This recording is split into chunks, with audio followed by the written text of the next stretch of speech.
Today I'm going to show you how to make a simple rabbit nesting box. You can buy these at farm stores, but unless you want to pay $40 or more, making them is a lot simpler.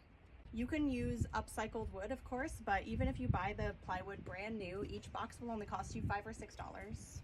Our New Zealand's range from 8 to 12 pounds, so if you have rabbits that are larger than that or much smaller than that, then you can certainly adjust the dimensions.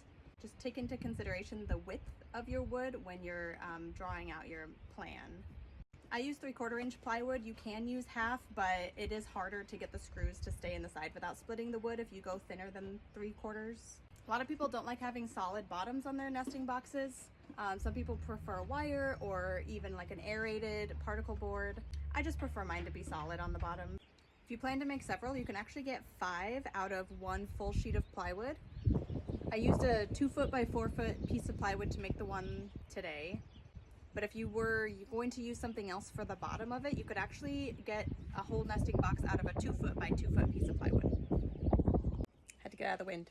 Other than the plywood, you'll also need screws. For tools, you'll need a circular saw, a drill, a measuring tape, and something to write with.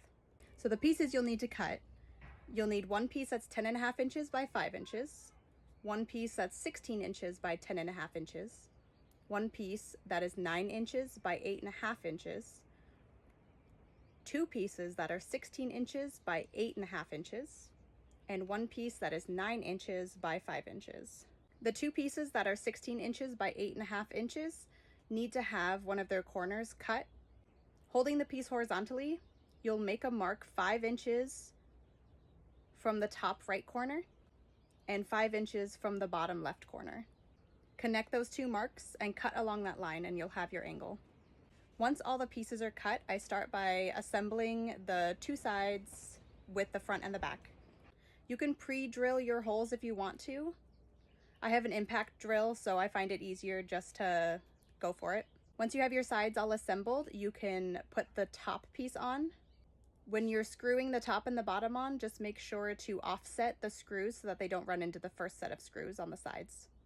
The final step is screwing the bottom on, and that's all there is to it. I was able to put mine together in less than 20 minutes. You've got this.